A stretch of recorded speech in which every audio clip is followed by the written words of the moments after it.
the childhood name of Brooksy, was born in the midwestern town of Cherryvale, Kansas on November the 14th, 1906. The second of 4 children born to Leonard Porter Brooks, a Kansas lawyer, and Myra Root Brooks. Louise later admired her parents' honesty and her mother's rebellious nature that made her determined to create her own sense of freedom in the midst of Kansas.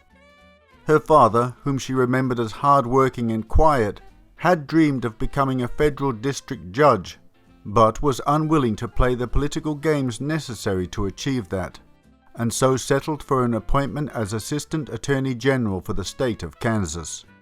L.P. Brooks, the locals joked, is so honest that his secretary makes more money than he does. Her mother, Myra, was young and artistic-minded, and she decided that any squalling brats she produced could take care of themselves. Louise's mother was a cultured woman. Her upbringing, in which her parents encouraged creativity and study, as well as access to her father's large library, had a profound influence on Louise's lifelong love of reading.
Dancing in public by the age of 10 at men's and women's clubs. I was, she later wrote, what amounted to a professional dancer. In 1919, at the age of 13, the Brooks family moved 10 miles south to the larger city of Independence. With her bobbed hair and striking looks, she already captured people's attention. Slowly gaining more and more experience, at age 15, Louise was sent off to Manhattan to attend the Denishorn School, which combined ballet with experimental techniques and was considered very avant-garde. She was accompanied by a middle-aged Kansas woman who also wished to take dance lessons, and who was paid to be a chaperone for Louise.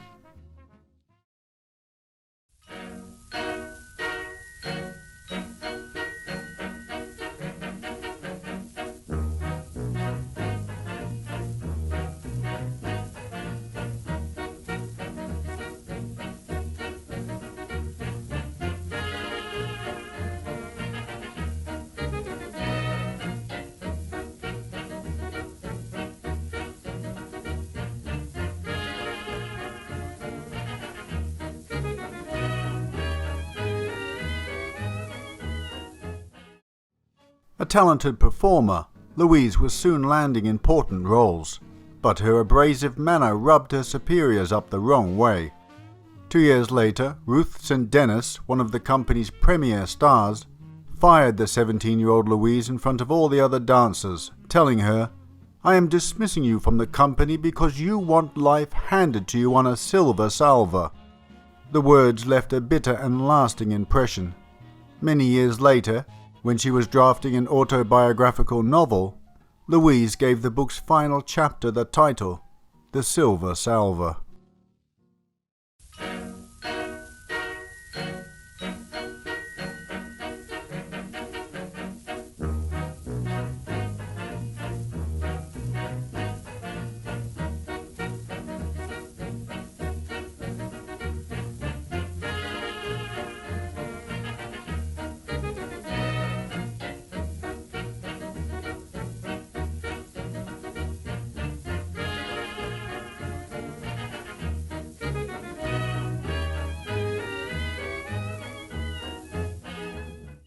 Not to be put off, she soon found work as a chorus girl in George White's Scandals, and then as a semi-nude dancer in Ziegfeld Follies at the Amsterdam Theatre on 42nd Street.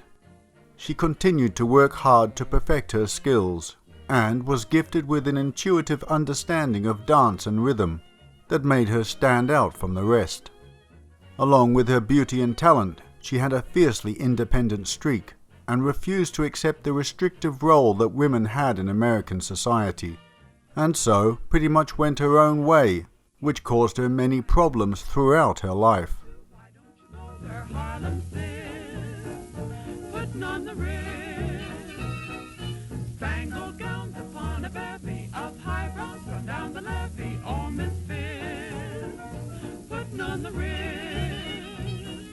That's where each and every Lulu Bell goes every Thursday evening with her swell goes rubbing elbows. Come with me and we'll attend their jubilee and see them spend their last 2 bits putting on the wrist.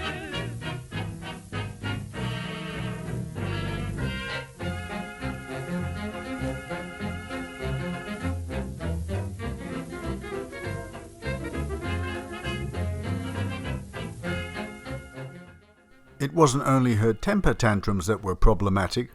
Louise was a sexually liberated woman in a time where Victorian ideas of chastity and modesty were still very much prevalent. She slept with both sexes, drank like a fish, chain-smoked cigarettes, and dared anyone to say anything about it. She even managed to get evicted from 2 hotels by wearing provocative clothing. The first hotel gave her marching orders because of a clinging exercise outfit, and the second hotel followed suit because of a scandalously short pink dress she had chosen to wear in the lobby.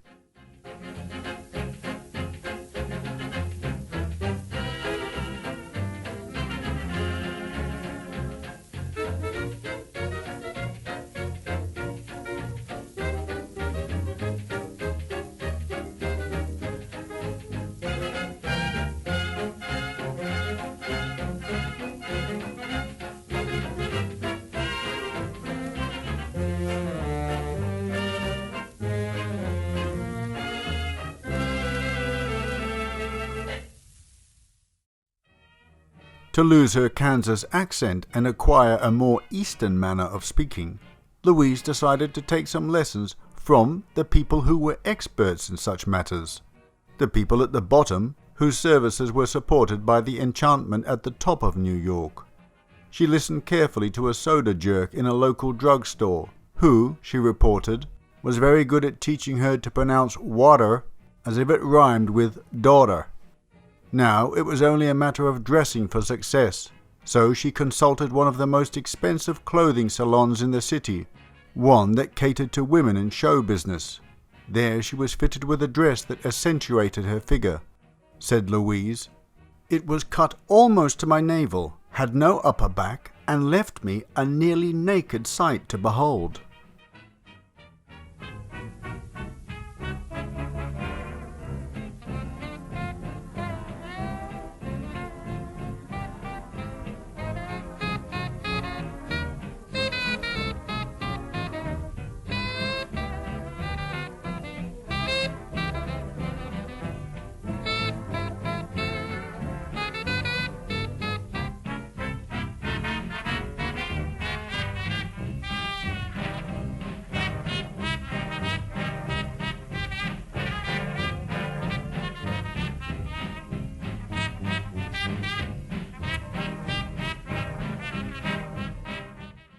It was around this time Louise became involved in a minor scandal over the publication of a series of risque photos. Posing for magazine photographers was something that many showgirls did in order to earn extra money. The black and white images by today's standards are rather tame, but as well as the public scandal generated by a threatened lawsuit, it made news all around the country. Primarily because of her dancing for the Follies, Louise attracted the attention of two very powerful men in Hollywood. The first was Walter Wanger, a producer at Paramount Pictures, who became so infatuated with her that he signed her to a 5-year contract with the studio in 1925. The second man was no other than Charlie Chaplin. The two of them met at a cocktail party when he was in town for the premiere of The Gold Rush. Although he was married, they enjoyed an affair that lasted the summer. When it ended, Chaplin sent Louise a check in the mail, which she returned, politely declining it with a thank you note.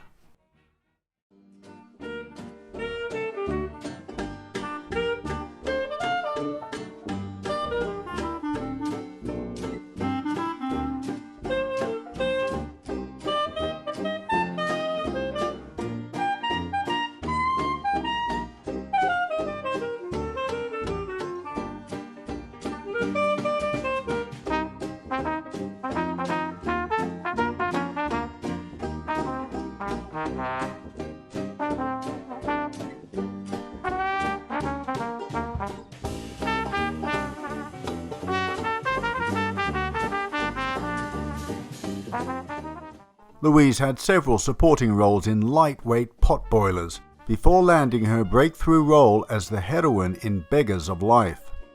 Louise played a country girl who kills her foster father when he attempts to rape her. During the production of the film, she had a one-night stand with a stuntman, who the very next day spread a malicious and false rumor that she had admitted contracting a venereal disease from sleeping with a producer. Louise was sometimes inclined to accept parts not because they would further her career, but simply because she found certain directors and actors attractive. Such an attraction to an up-and-coming handsome director led to her first marriage. But even marriage never stopped her from pursuing sexual relationships with others.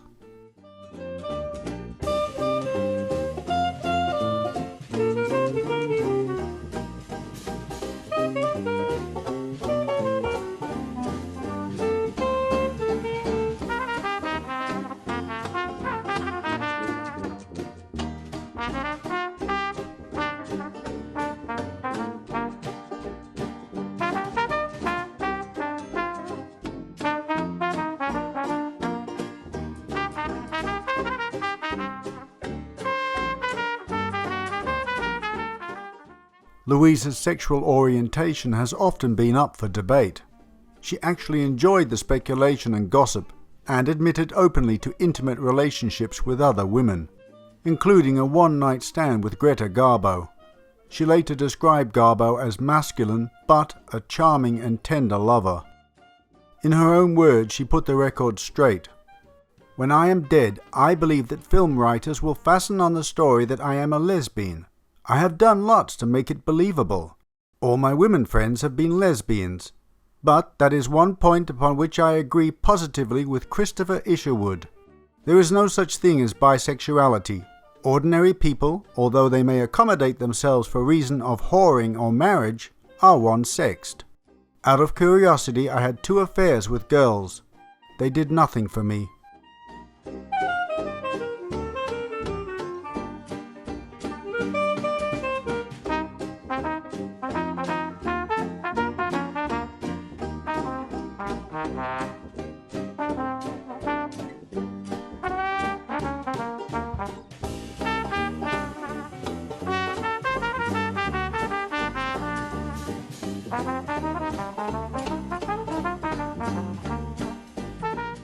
Hollywood at that time had a quick turnover of starlets who had simply gotten too old. This was in part due to the technology of the time. The spotlights were very bright so as to prevent exposed film from turning out too dark. This in turn revealed every facial blemish and imperfection.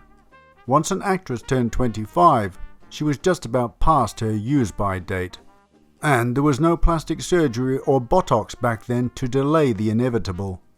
Tinseltown was a cold and fleeting dream for those not behind the lens or in charge of a studio.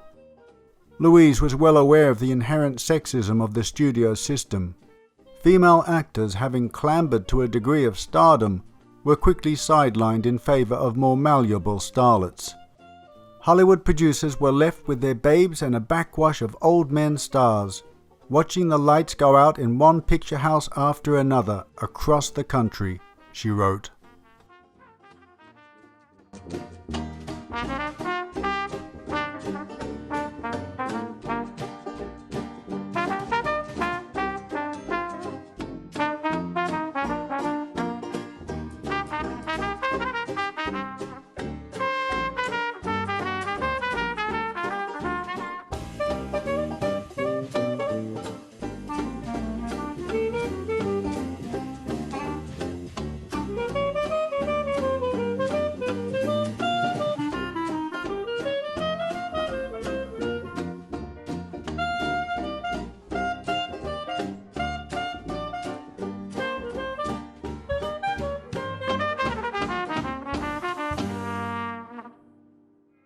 Today, even very young people know the name of Louise Brooks, often purely because of her iconic look, but in her day Louise was never considered a major star, and her film career, relatively speaking, was fairly brief. The actress appeared in only 24 movies between the years 1925 and 1938, a span of 13 years, 3 of which she was absent from the screen. She starred in only 3 films, the 3 she made in Europe, with her cinematic renown coming largely from her role as Lulu in the German silent Pandora's Box, which at that time had been not well received, but is now practically cult because of its association with Louise. Though she was very photogenic and was beginning to rise to the top rung of film stardom, she shot herself in the foot time and time again. By the end of her film career, she had managed to anger the heads of every major American studio, eventually being blacklisted. She became disillusioned with Hollywood and the parts she was now being offered, and so, refusing to honor her contract at Paramount, she packed her bags and left for Berlin, Germany. There she starred in 3 major films by the director G.W. Pabst: Pandora's Box 1929, Diary of a Lost Girl 1929, and Miss Europe 1930. Upon her return to Hollywood, Louise's career went into decline. Talkies were now all the rage, and because she was considered difficult and said to have a voice not suited for the new era in film-making, the one-time silent film star was given small roles in lesser talkies. Louise ended up on a blacklist because Louise indulged in a brief relationship with Marion Davies' lesbian niece Pepe Lederer. Davies was the mistress of newspaper publisher William Randolph Hearst. Hearst and Davies were made aware of Lederer's lesbianism, and their response was to have her committed to a mental institution for drug addiction. Several days after her arrival, the totally distraught Lederer committed suicide by jumping to her death from a window in the building. In 1931, Louise declared bankruptcy. In order to earn a living, she decided to rekindle her first love, dancing. In 1933, she married Chicago playboy Deering Davis, with whom she formed a dance team. However, she was a copywriter for a magazine and moved into a $55 a month apartment on Fairfax Avenue, but was soon out of work again. She came to the conclusion that the only people who wanted to see me were men who wanted to sleep with me, to wealthy men, and descended into alcoholism. By the 1960s, Louise had quit drinking and converted to Catholicism. Her personal renaissance was to re-emerge as one of 20th century's most astute film writers. In print, she finally managed to hit back at those who had dismissed her talents. Despite this, Louise still thought of herself as a failure. Late in life, in a letter to her brother, she wrote, I have been taking stock of my 50 years since I left Wichita in 1922 at the age of 15 to become a dancer with Ruth St. Dennis and Ted Shawn. How I existed fills me with horror, for I have failed in everything. Spelling, arithmetic, riding, swimming, tennis, golf, dancing, singing, acting, wife, mistress, whore, friend, even cooking. And I do not excuse myself with the usual escape of not trying. I tried with all my heart. So I never knew at all, and never paid the What slightest attention. horrified you about it? About it? I mean, because you looked gorgeous. Well, don't you see, unless... That's why I was never an actress. I never was in love with myself. I would go to a party and I'd see Dolores Del Rio and Constance Talmadge and Constance Bennett, all these beautiful women, and I'd say, you're the ugliest one here.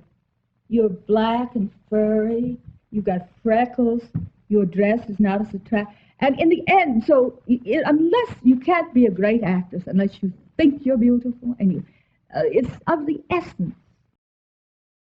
Louise Brooks may have had a short career, but she left a long-lasting legacy and a spell over all of cinema. Incredibly talented in many fields, her best talent of all might have been for willful self-destruction. She herself put it best. I have a gift for enraging people, but if I ever bore you, it will be with a knife. Fiercely protective of her independence, during her heyday she turned down marriage proposals from several millionaires. As a matter of fact, I've never been in love, and if I had loved a man, could I have been faithful to him? Could he have trusted me beyond a closed door? I doubt it.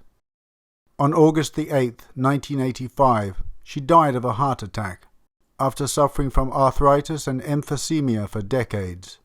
She was 78 years old, and for nearly 30 years had lived in retirement in a small one-bedroom apartment, sick, poor, proud, and alone.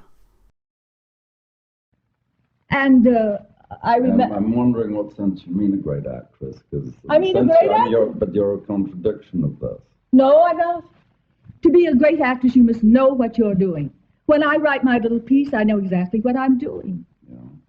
When I acted, I hadn't the slightest idea of what I was doing. I was simply playing myself, which is the hardest thing in the world to do.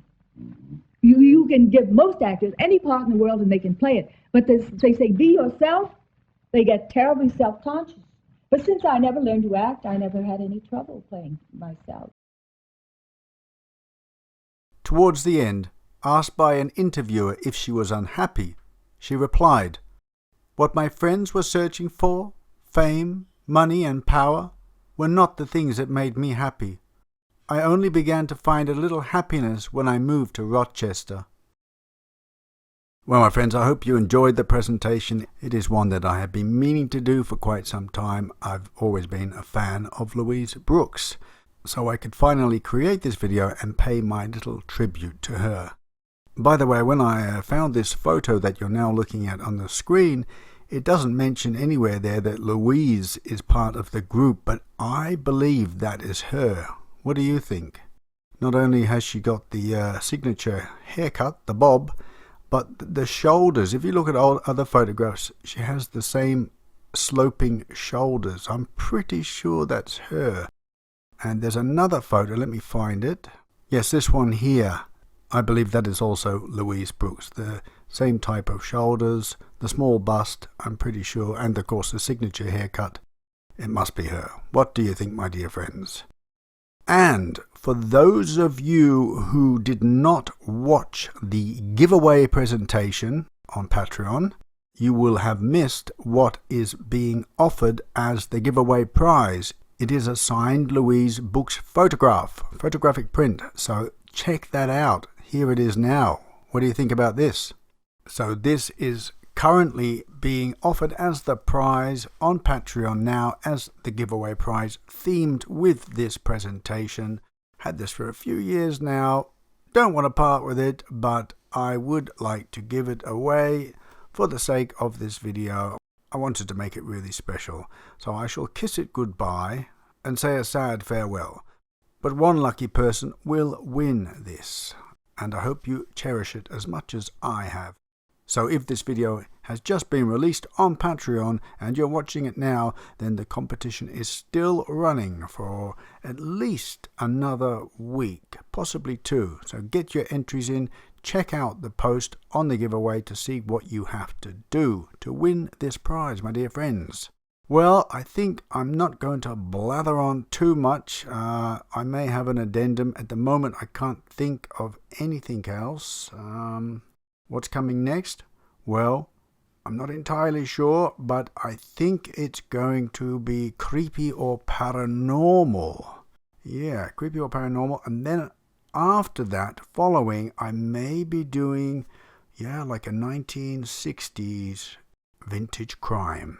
I'm looking at that on the horizon. Not exactly sure yet, but you will see once it's presented. My dear friends, take care. I really hope you enjoyed it. I'd love to hear your comments about Louise, whether you have any memories of favorite movies or you just like her style. Let me know. Communicate with me. Talk to me. Don't let me feel so alone here. No. I know you're out there. I know you're out there listening. All right, take care. God bless. Bye-bye. Addendum alert, addendum alert. I told you I'd be back. I just wanted to comment on the rumor that Louise's voice was not good enough for talkies. I have heard that some people disagree with this, and I have found quite a rare old film with her playing a talking part, and I think her voice is fine. Let me know what you think. I think it's very well suited for talkies. Perhaps it was Louise's brutal honesty with the directors that made her unsuitable for Hollywood. You have to love her for it though, don't you? I'll leave you with this segment, my dear friends. Goodbye.